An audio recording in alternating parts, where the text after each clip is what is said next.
Baik, Assalamualaikum warahmatullahi wabarakatuh. Perkenalkan, nama saya Agra Zukruf dengan NIM 240512040085 dari Fakultas Teknik Prodi Teknik Informatika Angkatan 2024C. Pada video kali ini saya akan memaparkan sedikit tentang penerapan teknologi keamanan pada aplikasi-aplikasi yang biasanya atau sering kita gunakan. Misalnya pada WhatsApp, Tokopedia, Shopee, Facebook, dan lain sebagainya. Mungkin kita bisa langsung masuk ke materinya. Sebelum kita membahas tentang penerapan keamanan pada aplikasi-aplikasi yang biasanya kita gunakan, yang sudah saya sebutkan tadi, maka ada baiknya kita mengerti konsep dasar dari sistem keamanan digital itu terlebih dahulu. Jadi, pada keamanan data, kita memiliki beberapa prinsip utama yang harus dimiliki, yaitu yang pertama adalah confidentiality atau kerahasiaan, yang artinya data hanya bisa diakses oleh yang berhak. Prinsip yang pertama ini sangat penting, di mana data itu hanya bisa diakses oleh yang berhak, karena ketika data itu hanya bisa diakses oleh yang berhak, maka kemungkinan untuk disalahgunakan atau penyalahgunaannya itu sangat kecil. Sementara jika data yang kita miliki itu bisa diakses oleh semua pihak, maka kemungkinan besar data ya tersebut dapat disalahgunakan dan kita tidak tahu siapa yang menyalahgunakannya tersebut karena semua orang berhak untuk menggunakan data tersebut. Sehingga prinsip yang pertama ini sangat penting untuk diadakan. Selanjutnya, prinsip yang kedua yaitu integrity atau integritas, yang dimana artinya adalah data tidak berubah atau tidak dapat dimanipulasi saat dikirim. Hal ini berfungsi untuk menjaga originalitas dari data yang kita gunakan. Jadi, ketika kita memasukkan data, kita tidak ingin data yang ada di dalam itu berubah secara tiba-tiba. Kita ingin apa yang kita masukkan itu akan mengeluarkan output yang sama ketika kita pertama kali menginputnya. Seperti itu. Lalu prinsip yang ketiga yaitu availability atau ketersediaan, yang artinya sistem bisa diakses saat dibutuhkan. Hal ini juga sangat penting karena semua yang kita bahas tadi itu tidak akan berguna jika sistem itu tidak bisa diakses. Maka dari itu, availability atau prinsip ketersediaan ini sangat penting.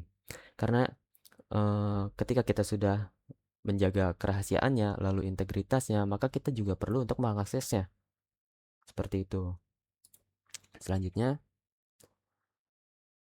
kita akan membahas sedikit tentang multi-factor authentication, yang dimana terdapat 3 faktor utama dalam multi-factor authentication ini. Yang pertama yaitu knowledge, atau yang biasanya kita sebut dengan password atau PIN, dimana knowledge ini merupakan layer pertama dari multi-factor authentication yang berbentuk password atau PIN, yang biasanya muncul ketika kita melakukan transaksi, login, atau yang semacamnya.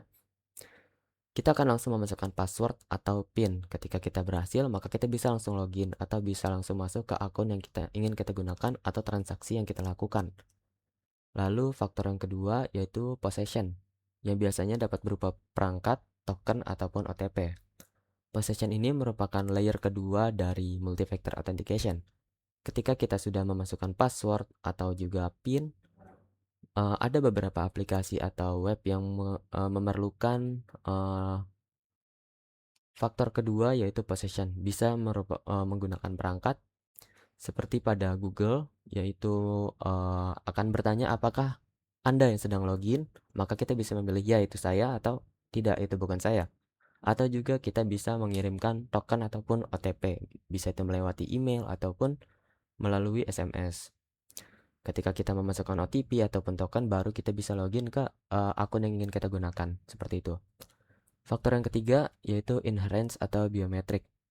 Inherence ini merupakan layer ketiga yang berbentuk biometrik, yaitu bisa dalam bentuk sidik jari maupun verifikasi wajah. Nah, implementasi mayoritas aplikasi saat ini menggunakan 2FA atau Two Factor Authentication, yaitu menggabungkan minimal 2 dari 3 faktor utama tersebut. Misalnya, ada aplikasi yang menggunakan knowledge dan juga possession. Jadi ketika kita memasukkan password atau PIN, maka aplikasi tersebut akan meminta verifikasi perangkat ataupun verifikasi OTP. Tapi ada juga aplikasi yang menggunakan layer pertamanya yaitu knowledge dan juga layer keduanya inherence. Itu ada juga. Jadi ketika kita memasukkan password atau PIN, selanjutnya kita akan memasukkan atau memverifikasi sidik jari ataupun verifikasi wajah.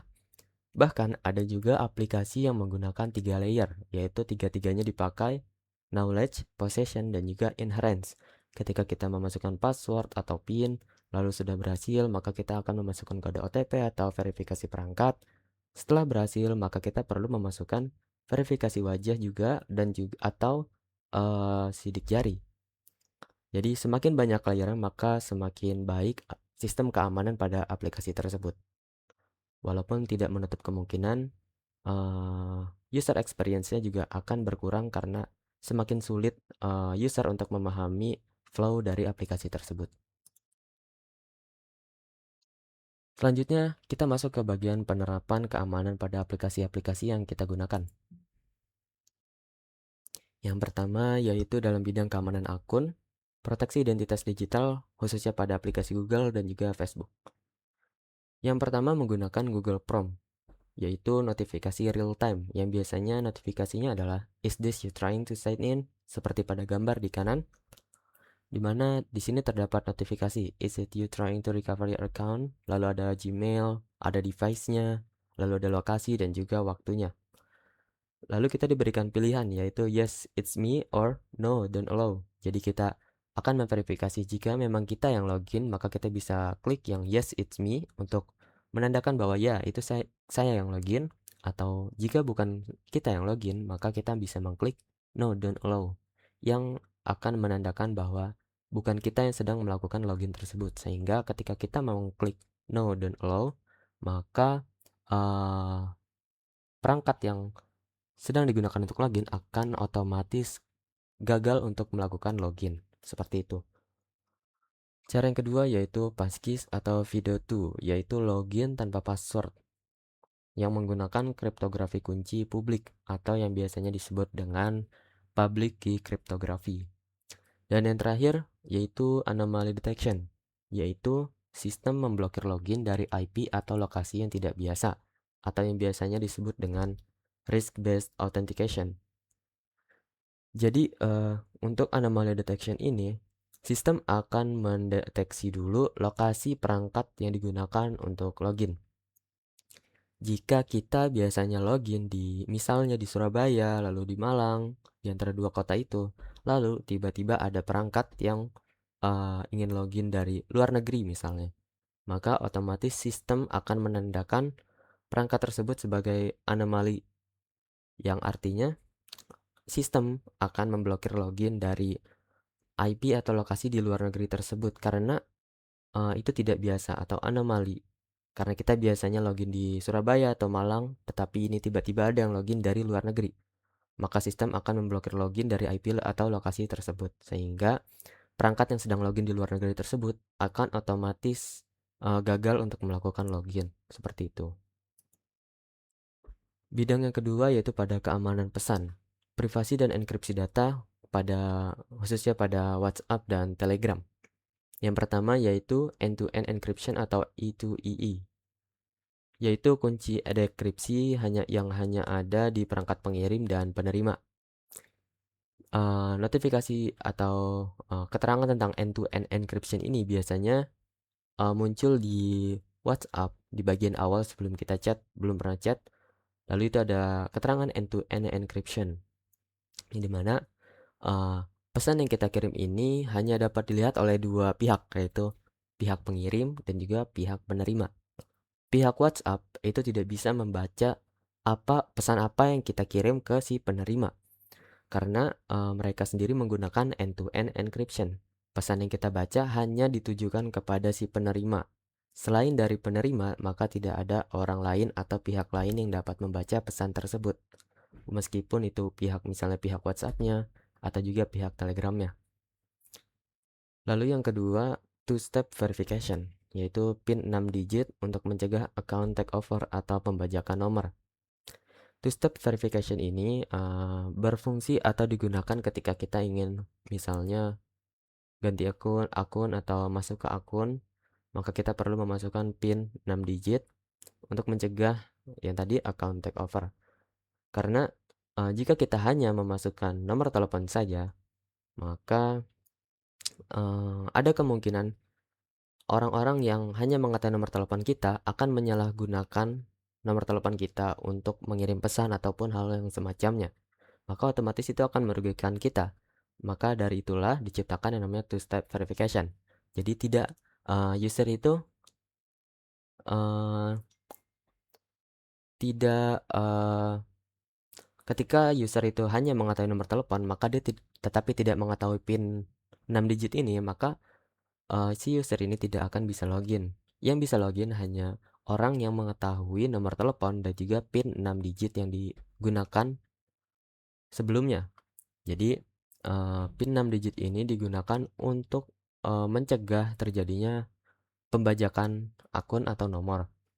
Lalu selanjutnya Telegram Secret Chat, yaitu fitur khusus dengan self-destruct timer atau pesan menghilang otomatis. Sebenarnya bukan hanya ada di Telegram tetapi juga ada di WhatsApp jika kita aktifkan. Yang dimana fitur ini akan menghapus sendiri pesan-pesan yang sudah kita kirim dan terima ketika sudah mencapai limit yang ditentukan, limit waktu yang ditentukan. Jadi ketika masih di dalam limit, misal kita set 7 hari, maka misalnya selama 6 hari pesan itu masih akan ada. Tetapi ketika sudah misalnya melewati limit yaitu 8 hari, maka pesan itu semuanya akan terhapus atau hilang. Jadi itulah yang namanya secret chat atau self-destruct timer. Selanjutnya pada keamanan transaksi, yaitu mengamankan transaksi finansial pada Tokopedia, Shopee, dan lain-lain. Yang pertama yaitu multi-channel OTP, yaitu kode verifikasi yang dikirim via WhatsApp atau notifikasi aplikasi. Ini hampir mirip dengan yang sebelumnya, yaitu akan mengirim notifikasi entah itu melalui WhatsApp atau notifikasi aplikasi seperti SMS untuk memverifikasi transaksi yang akan kita lakukan. Selanjutnya ada PIN transaksi, yaitu second layer defense. Jika HP kita hilang dan aplikasi terbuka, saldo tetap aman tanpa PIN. Karena misalnya ketika kita melakukan sedang di luar, lalu membuka aplikasi misalnya Mandiri, dan HP kita jatuh dan diambil orang, sementara kondisi HP tersebut masih terbuka di aplikasi Mandiri. Walaupun si pengambil ini bisa melihat saldo kita, tetapi si pencuri ini tidak bisa melakukan transaksi ataupun transfer karena memerlukan yang namanya PIN transaksi. Maka dari itu PIN transaksi ini sangat penting untuk digunakan sebagai second layer defense. Selanjutnya yaitu data masking, yaitu sensor pada nomor HP di resi pengiriman untuk privasi pelanggan. Kenapa data masking ini sangat perlu? Karena seperti yang sudah dibahas pada keamanan pesan ini, di mana nomor telepon itu merupakan data yang sangat sensitif. Jika kita punya data nomor telepon, maka kita bisa misalnya masuk ke aplikasi WhatsApp orang lain, ataupun Telegram orang lain, Instagram orang lain. Nah, karena nomor telepon ini bisa masuk kemana-mana, maka nomor telepon ini perlu kita jaga dengan baik. Bagaimana cara menjaganya? Bagaimana cara agar orang tidak bisa melihat atau mengetahui nomor telepon yang kita gunakan, tetapi sistem bisa membacanya? Ya, maka diciptakanlah yang namanya data masking, yaitu sensor pada nomor HP. Sehingga walaupun yang kita ketik itu bintang atau otomatis akan disensor di resi, tapi sistem tetap bisa membaca nomor telepon tersebut. Seperti itu. Selanjutnya, lalu bagaimana cara kerja sistem? Semua sistem yang sudah kita bahas sebelumnya. Jadi ada beberapa caranya. Yang pertama yaitu hashing, yaitu dimana password itu disimpan di database dalam bentuk hash, contohnya by crypt atau argon2, bukan plain text. Jadi ketika kita memasukkan data, misalnya kita akan memasukkan ABC123, maka yang tersimpan di database itu bukan teks ABC123, tetapi teks lain yang abstrak, bukan abstrak, mengikuti, backrip ini. Jadi, misalnya ada orang yang berhasil membobol database, jika kita tidak melakukan hashing, maka otomatis orang yang membobol database tersebut bisa mengetahui password yang digunakan oleh semua user. Tetapi karena kita menggunakan hashing, maka si pembobol ini hanya mengetahui password kita yang sudah di-hashing, yaitu password kita yang tidak langsung mengarah ke password kita. Misalnya, ketika kita mengklik atau memasukkan passwordnya adalah ABC123, maka yang akan muncul misalnya di database adalah QWERTY dan lain sebagainya.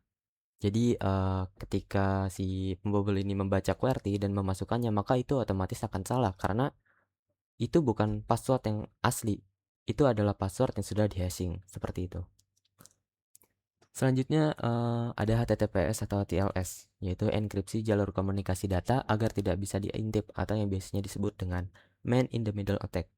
Lalu yang terakhir ada tokenization, yaitu menggunakan session token agar user tidak perlu login berulang kali. Biasanya tokenization ini muncul ketika kita melakukan login dan di bawahnya ada keterangan remember me.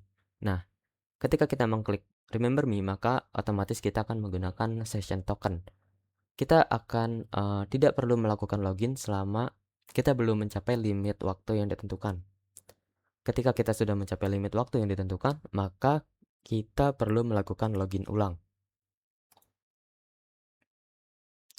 Selanjutnya kesimpulan. Perlu dipahami bahwa di dunia teknologi tidak ada sistem yang benar-benar 100% aman. Karena celah kerentanan terbesar seringkali justru terletak pada faktor kelalaian manusia atau human error. Oleh karena itu, mengaktifkan fitur Two-Factor Authentication atau 2FA di semua akun digital menjadi langkah krusial sebagai lapisan pertahanan tambahan untuk memitigasi risiko tersebut. Pada dasarnya, keamanan cyber adalah seni menjaga keseimbangan antara kenyamanan atau convenience dan proteksi. Meskipun proses verifikasi ganda terasa sedikit mengurangi kenyamanan akses, tapi hal tersebut adalah harga yang pantas dibayar demi perlindungan data yang optimal. Karena tentu kita tidak ingin data yang kita miliki itu disalahgunakan. Maka dari itu, sangat akan lebih baik bahwa kita itu mengaktifkan two-factor authentication untuk mencegah hal-hal yang kita takutkan akan terjadi. Seperti itu. Mungkin itu saja yang dapat saya sampaikan. Kurang lebihnya mohon maaf. Wabillahi taufiq wal hidayah. Wassalamualaikum warahmatullahi wabarakatuh.